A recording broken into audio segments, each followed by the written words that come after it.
Monsieur le Président, Mesdames et Messieurs les jurés, je ne viens pas accuser un tyran ordinaire, un de ces despotes que l'histoire oublie après leur chute. J'accuse celui qui vient à la fin de tout, celui qui ne prend pas le pouvoir par la force brute, mais par le viol de conscience. J'accuse l'antéchrist. Si Satan est l'adversaire dans l'ombre, l'antéchrist est son visage public, sa contrefaçon la plus sophistiquée. Il est le crime de l'imposture élevé au rang de divinité. L'accusé ne se présente pas comme un monstre, mais comme un sauveur. Son crime est le plus subtil qui soit. Il utilise les mots du bien pour instaurer le règne du néant. Il offre la paix, mais c'est la paix des cimetières et de la soumission. Il offre le pain, mais c'est au prix de l'abdication de l'esprit. Il offre l'unité, mais c'est l'uniformité d'une ruche humaine où l'individu est dissous.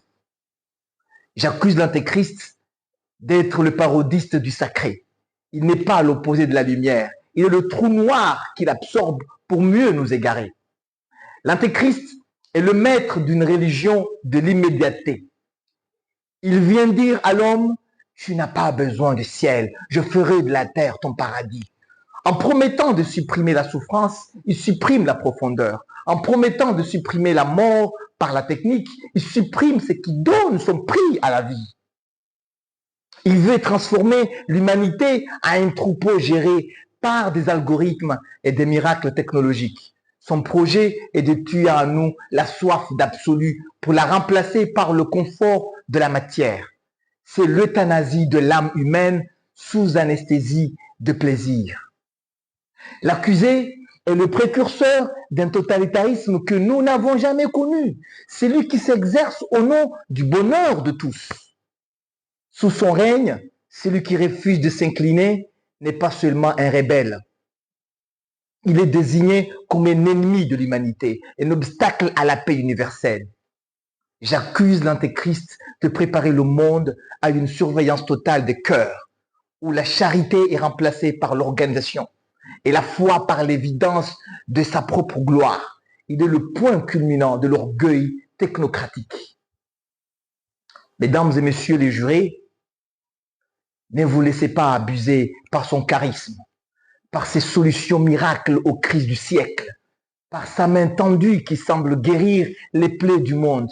Cette main est une griffe. Cette main est une griffe de fer gantée de velours. Condamner l'antéchrist, ce n'est pas seulement défendre une religion, c'est défendre la liberté de faillir. C'est préférer l'homme fragile, mortel et cherchant son chemin dans la nuit à cet hybride de Dieu et de machine qui prétend nous apporter une perfection sans âme. Je demande que nous rejetions cette idée de la fin des temps, que nous préférions la vérité amère au mensonge sucré, que nous gardions en nous cette étincelle de révolte qui dit que l'homme n'est pas un animal domestique, fût-il logé dans un palais de cristal. Antéchrist, ton empire est une fiction. Nous réclamons le droit à notre mystère et à notre propre douleur contre ton paradis de métal. Je vous remercie, Monsieur le Président. Je vous remercie, Mesdames et Messieurs les jurés.